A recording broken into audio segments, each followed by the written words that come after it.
थांबा, फक्त 1 मिनिट. मी सही करते, पण त्याआधी एक शेवटची गोष्ट ऐकून घ्या विक्रम. कोर्टरूममध्ये क्षणार्धात स्मशान शांतता पसरली. घटस्फोटाच्या कागदांवर सह्या होणार होत्या आणि तेवढ्यात हा आवाज आला. न्यायाधीशांनी हळूच डोळ्यांवरचा चष्मा काढून टेबलावर ठेवला.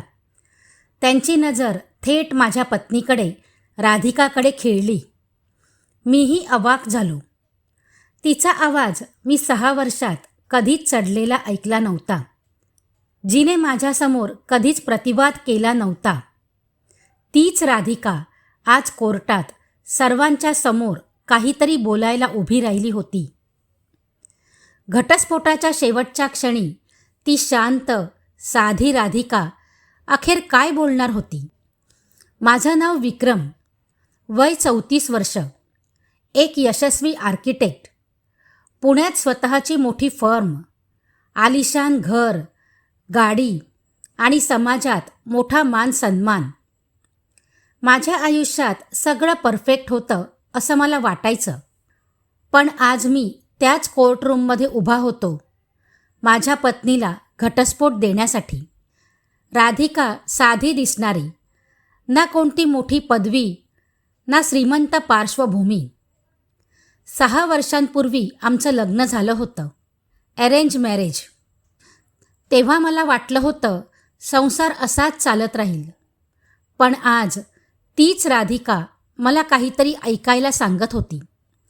राधिकाला माझ्या वडिलांनी पसंत केलं होतं आणि मला त्यांच्या निर्णयाला विरोध करायचा नव्हता. ती दिसायला साधी, सुस्वभावी आणि शांत होती. तिला घर सांभाळणं उत्तम ठाऊक होतं. माझ्यासाठी त्यावेळी एवढंच पुरेसं होतं. पण या 6 वर्षात मी कधीच तिला समजून घेण्याचा प्रयत्न केला नाही. माझ्यासाठी ती फक्त एक जबाबदारी होती, एक पत्नी जी घर सांभाळेल, स्वयंपाक करेल आणि पाहुण्यांचं स्वागत करेल. प्रेम म्हणजे काय हे मला माहीतच नव्हतं आणि मी ते कधी जाणून घेण्याचा प्रयत्नही केला नाही. आणि मग माझ्या आयुष्यात नताशा आली, माझी बिझनेस पार्टनर, स्मार्ट, कॉन्फिडंट आणि मॉडर्न. ती मला चांगली ओळखत होती. माझं बोलणं शांतपणे ऐकायची, माझ्या स्वप्नांना समजून घ्यायची. हळूच मी तिच्याकडे आकर्षित होत गेलो आणि एक दिवस मी निर्णय घेतला की मला राधिकाला घटस्फोट द्यायचा आहे. जेव्हा मी हा निर्णय राधिकाला सांगितला तेव्हा ती काहीच बोलली नाही. गप्प ऐकत राहिली. डोळ्यात पाणी होतं, पण आवाजात कोणतीही विनंती नव्हती. ती फक्त एवढंच म्हणाली होती, जर तुम्हाला यातच आनंद मिळत असेल तर मला मान्य आहे. मला वाटलं कदाचित तिला फरकच पडत नसेल. कदाचित तिलाही या नात्यातून सुटका हवी असेल. म्हणूनच मी कोणताही विचार न करता घटस्फोटाचा खटला पुढे नेला. आज 6 महिन्यानंतर तोच दिवस आला होता. आज आम्हा दोघांना फक्त सह्या करायच्या होत्या आणि मग हे नातं कायमचं संपणार होतं.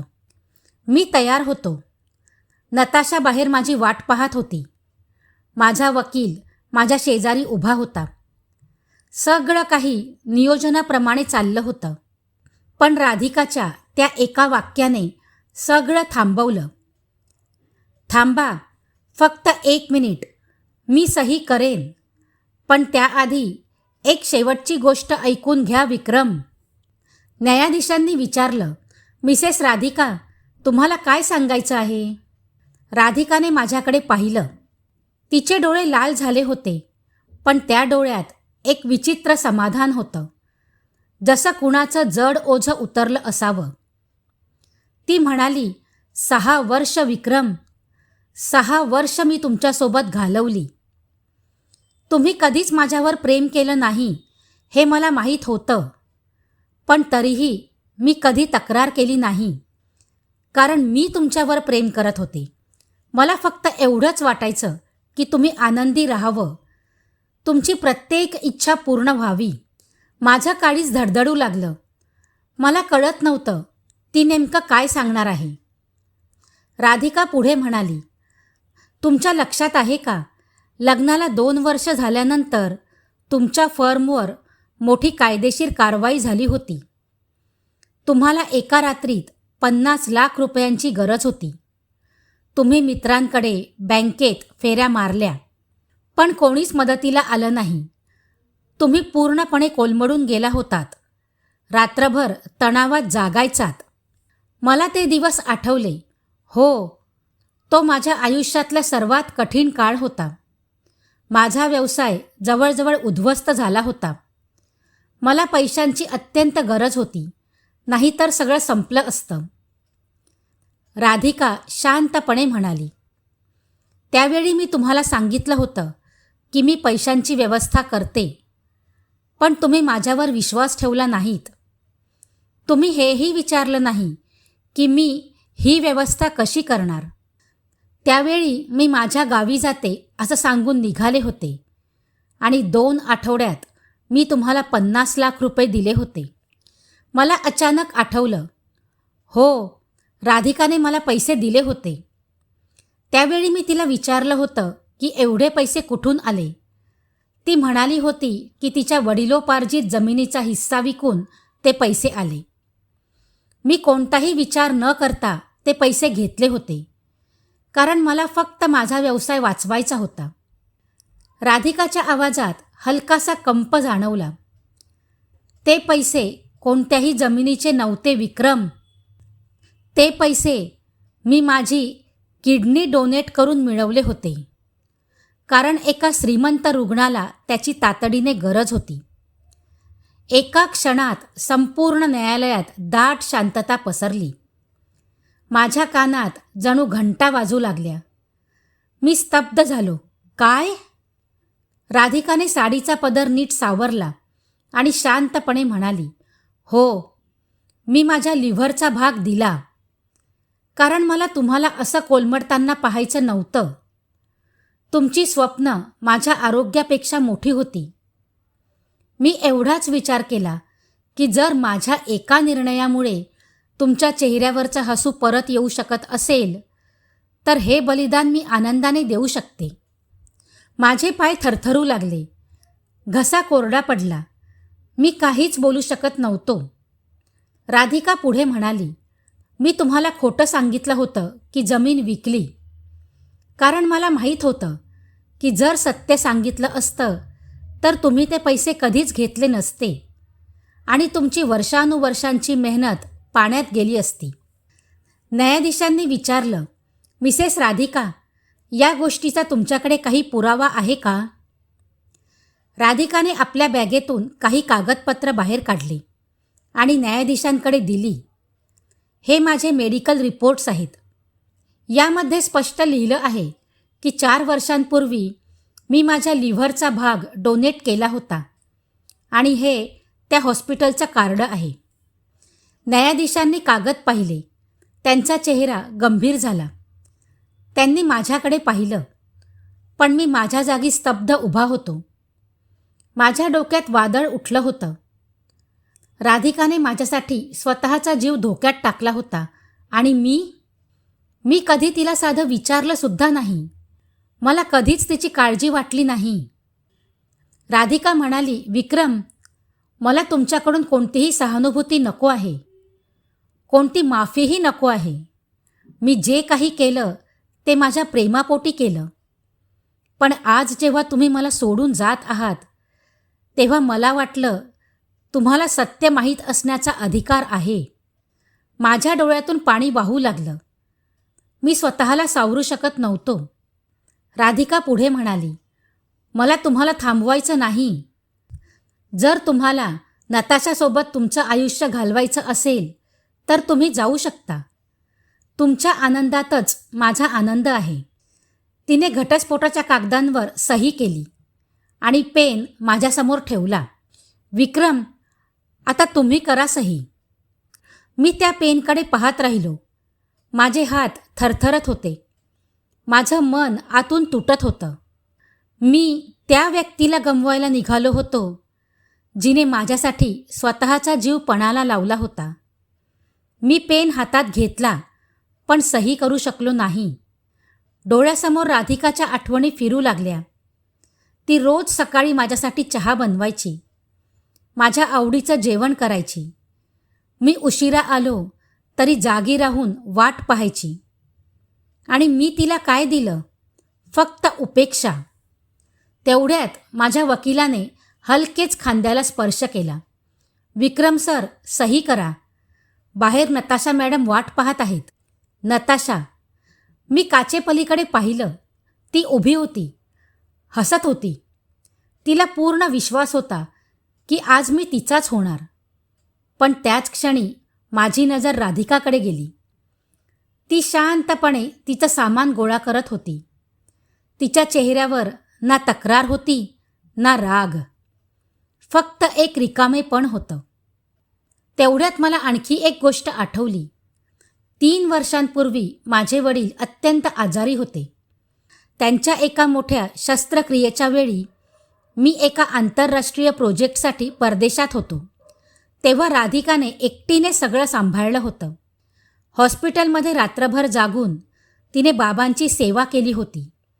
मी परत आलो तेव्हा बाबा पूर्ण बरे झाले होते. मी राधिकाला फक्त एक कोरडं थँक्यू म्हणालो होतो.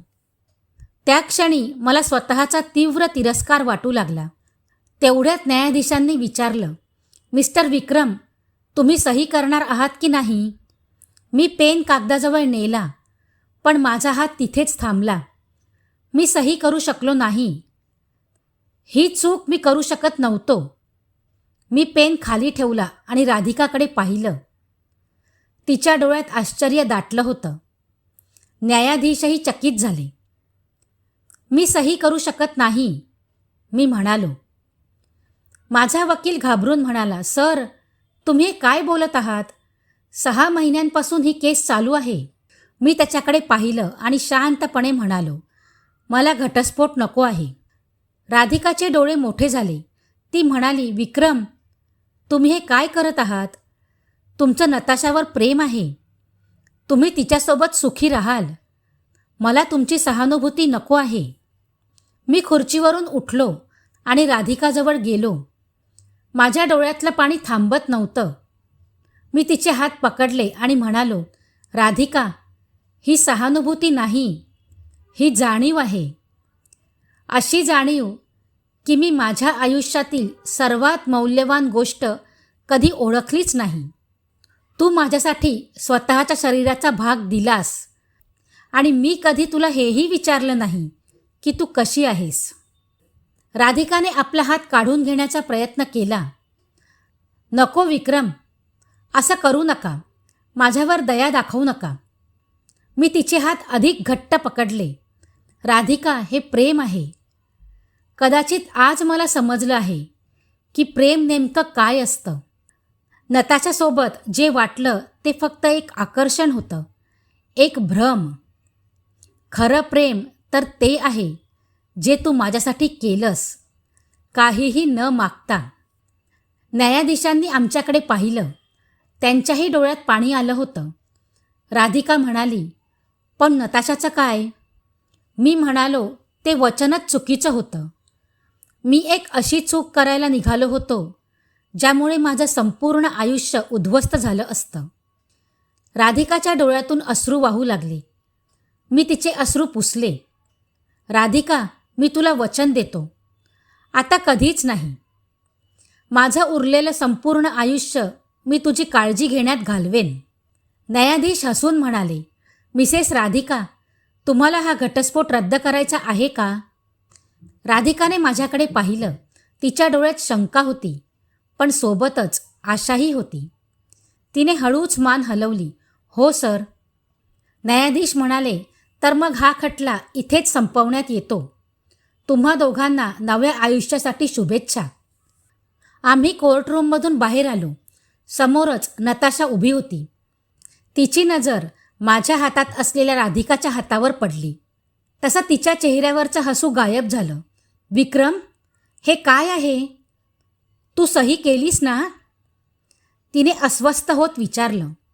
मी तिच्याकडे शांतपणे पाहिलं आणि म्हणालो, नाही नताशा, मी सही केलेली नाही आणि आता कधीच करणार नाही. मला माफ कर. मी एका भ्रमात होतो. राधिका माझी पत्नी आहे आणि कायम राहील. नताशा संतापाने म्हणाली, या बाईने तुला इमोशनल ब्लॅकमेल केलं आहे. मी ठामपणे म्हणालो, नाही. तिने फक्त सत्य सांगितलं आणि त्या सत्याने माझे डोळे उघडले. कृपया मला माफ कर आणि तू तुझ्या आयुष्यात पुढे जा. नताशा रागाने तिथून निघून गेली. मी राधिकाचा हात पकडला आणि म्हणालो, चल आपल्या घरी जाऊया. घरी पोहोचल्यावर आम्ही सोफ्यावर बसलो. मी म्हणालो, मला तुझ्याबद्दल सगळं जाणून घ्यायचं आहे. तू तो निर्णय कसा घेतलास? राधिकाने एक दीर्घ श्वास घेतला आणि सांगू लागली, जेव्हा आपल्या फर्मवर संकट आलं होतं तेव्हा मी तुम्हाला पूर्णपणे कोसळलेलं पाहिलं होतं. माझ्या एका मैत्रिणीचे पती हॉस्पिटलमध्ये मोठ्या पदावर होते. त्यांनी मला एका गरजू रुग्णाबद्दल सांगितलं ज्याला लिव्हर ट्रान्सप्लांटची गरज होती आणि त्या बदल्यात ते मोठी रक्कम द्यायला तयार होते. माझी तपासणी झाली आणि माझं लिव्हर मॅच झालं. मला खूप भीती वाटत होती, पण तुमच्या चेहऱ्यावरचं हसू परत आणण्यासाठी मी तो निर्णय घेतला. मी रडू लागलो. मी तिला घट्ट मिठीत घेतलं आणि म्हणालो, आजपासून तुझ्या प्रत्येक आनंदाची जबाबदारी माझी आहे. पुढचे काही दिवस मी राधिकाला समजून घेण्याचा प्रयत्न करत होतो.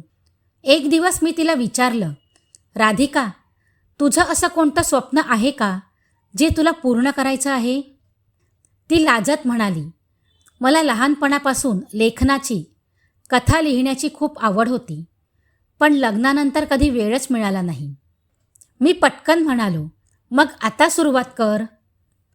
दुसऱ्याच दिवशी मी तिच्यासाठी लॅपटॉप, डायऱ्या आणि लेखनाचे सगळे साहित्य आणले.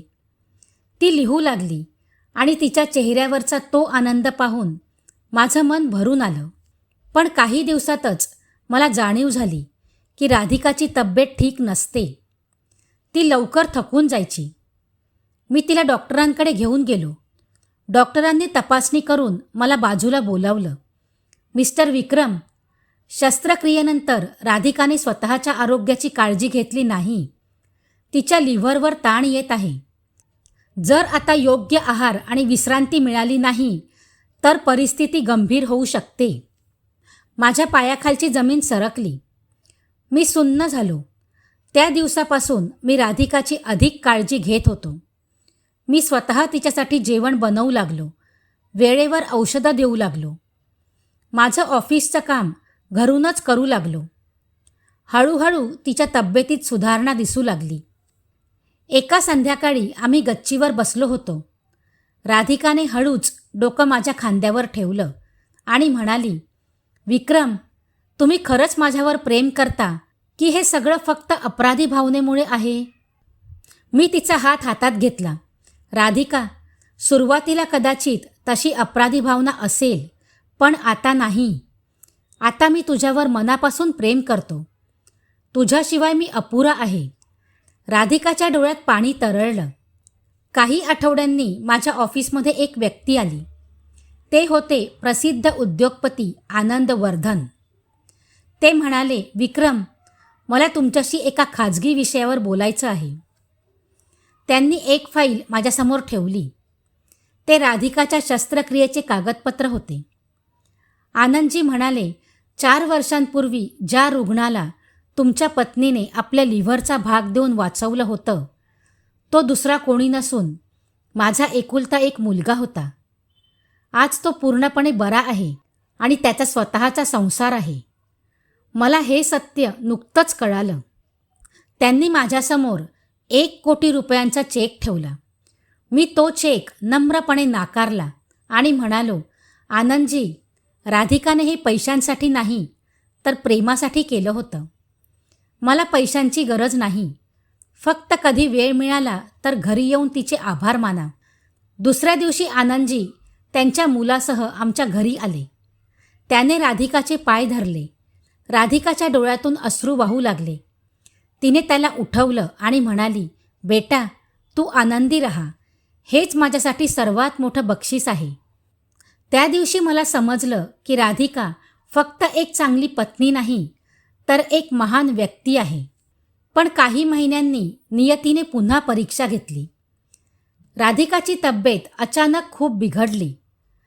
डॉक्टरांनी सांगितलं की तिला तातडीने एका छोट्या उपचाराची आणि रक्ताची गरज आहे.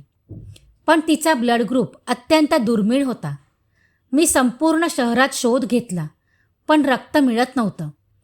मी पूर्णपणे कोलमडलो. तेव्हाच एक चमत्कार घडला. आनंदजीच्या मुलाचा ब्लड ग्रुप राधिकाशी मॅच होत होता. त्याने तात्काळ हॉस्पिटलमध्ये येऊन मदत केली. राधिका पुन्हा एकदा बरी झाली.